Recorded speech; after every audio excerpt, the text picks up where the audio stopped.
Ang kaharian ng Burbania ay pinamumunuan ng butihing Don Fernando at kanyang may bahay na si Doña Valeriana, na sa bait ay uliran. Ang kanyang pamamahala ay punong-puno ng kabutihan. Sila ay may 3 anak na lalaki, sina Don Pedro, Don Diego, at ang bunsong si Don Juan. Kayong aking mga anak ay pinatatawag ko rito upang papiliin, maghari o magpari. Ikaw, Don Pedro, ano ang iyong pinipili? Maghari. Magari. Ikaw, Don Diego, Magari. ikaw na aking pinakamamahal na anak. Maghari. Dahil kapwa maghari ang kanilang pinili, agad itong sinanay ng kanilang ama sa kanilang kaharian. Kinabukasan, nagsanay agad ang mga magkakapatid.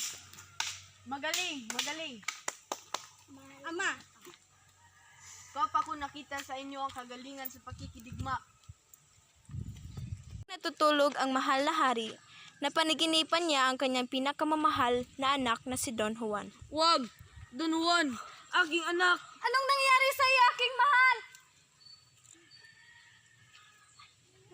Mga kawal, tawagin niyo ang lahat ng manggagamot dito. ako mahal na Reyna. Unang dumating ang manggagamot na galing pa sa ibang nayon.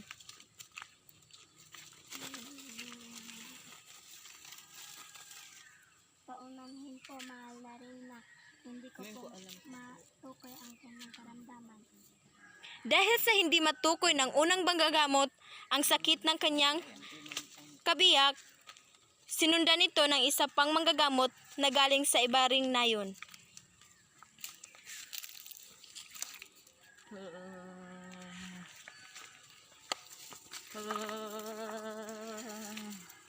Mahal na rin. Alam ko po ang lunas na makapagaling sa hari ay ang awit ng ibong Adarna. Ibig ko malaman kung saan makikita ang ibong Adarna. At doon po sa kaharian bundok ng Tabor. Salamat. Mahal, mabuti at nagkamalay ka na. Ano ba ang iyong napaniginipan? Nagkaroon ako ng isang masamang panaginip.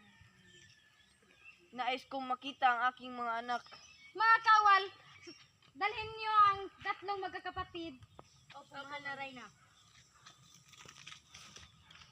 Tinatawag kayo ng mahal na Reyna.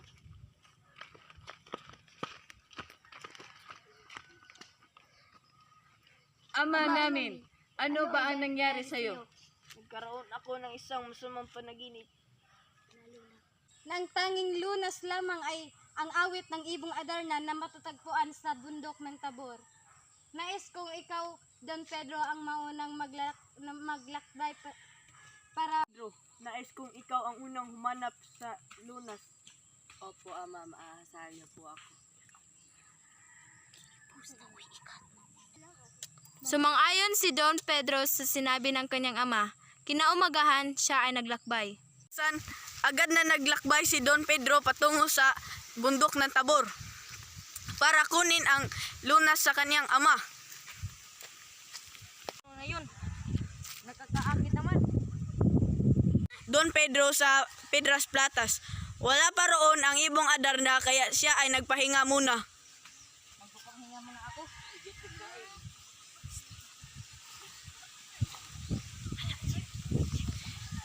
Kinalaunan, dumating na ang ibong Adarna. Kumanta ito at napatakan ng dumi si Don Pedro. Patakan ng dumi, naging bato si Don Pedro. Si Don Pedro, agad siyang sinundan ni Don Diego. Si Don Diego sa Pedras Platas.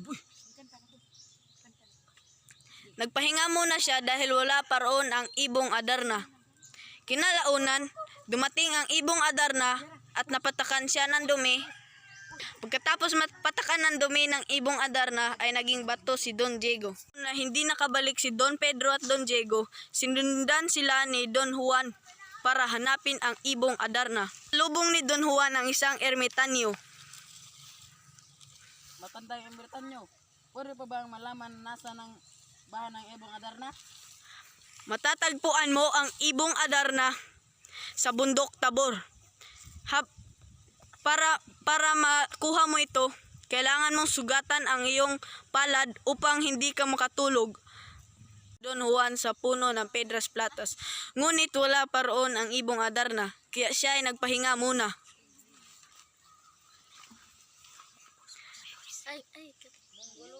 Kinalaunan, dumating na ang ibong Adarna sa kanyang tirahan. Sa wakas, nandito ng ibong Adarna. Agad kumanta ang ibong Adarna. Sa pagkanta ng ibong Adarna, sinugatan ni Don Juan ang kanyang palad para malabanan ang pagkatulog. Pagkatapos kumanta ng ibong Adarna, agad tumayo si Don Juan at kinuha ang ibong Adarna.